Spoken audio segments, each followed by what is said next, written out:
Midterm elections behind us, the new U.S. Congress will have a number of issues to deal with right off the bat. For starters, spending bills that have been contentious, debates, and aggravating to all of us in the past. They'll be front and center by year's end. Joe Krier, president of Krier Wealth Management, here to discuss some of what's coming from a financial perspective and what it means to us. Joe, good to have you here. Good to see you. So with this power shift in Congress, it begs a couple of questions. And by the way, Wall Street reacted favorably the day after the elections. What is the economic impact going to be on the average American? It still remains to be seen. And I think the biggest issue is how much are they going to cooperate with the White House, and how much is the White House going to cooperate with them? Everybody's kind of sitting back right now, holding their breath and seeing how the first couple of weeks are going to play out. If we do have some cooperation, it's going to be good.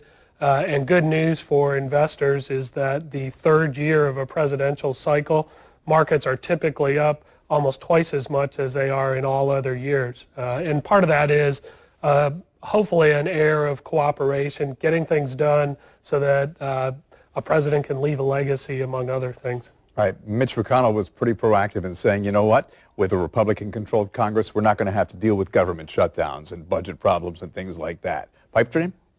It could be. I mean, and, you know, was part the Republicans to blame for some of the shutdowns, and sequestration was kind of one of their deals that backfired on the Republican Party, and they actually ended up looking like the bad guys there, even though they were trying to be fiscally responsible.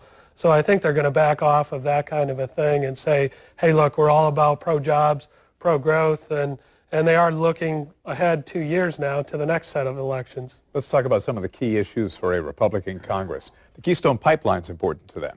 Yeah, that's a big one, and you know, there's three main things where they think they have a little bit of a political edge, the Keystone Pipeline being one of them. Some adjustments perhaps to the health care bill that's out there. Some adjustments or attempts to overturn it? Well, you know, again, that remains to be seen. There's some adjustments that can be made where neither political party gets hurt here, but if they go after a repeal, that's a whole different ballgame.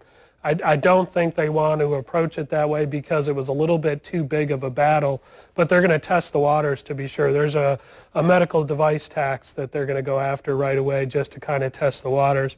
And then, of course, energy exports. You know, the global economy is changing as we speak, and the U.S. has limited ability to ship natural gas and crude oil offshore. And I think the Republicans are going to go after that. They see that as a big political win. And let's face it, there's some ongoing issues as well. Probably topping that list is tax reform. No doubt. You know, and President Obama went hard after corporations that were pushing revenue offshore. Tax inversions, I think you guys reported on a few weeks back.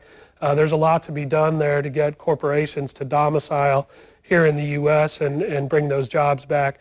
Dodd-Frank is a banking bill that ultimately will make it easier for banks to lend, and it's kind of the missing link in this economic recovery. You know, are people able to get loans? And then, of course, people are looking towards the election 2 years out.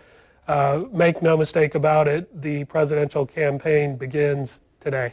Yeah, it actually began yesterday, the day right after the elections. And they've got a political agenda that they want to advance so that they can try and retake the White House as well. It'll be interesting to see what happens. Joe, always a pleasure. Appreciate it. Good to see you, Bruce.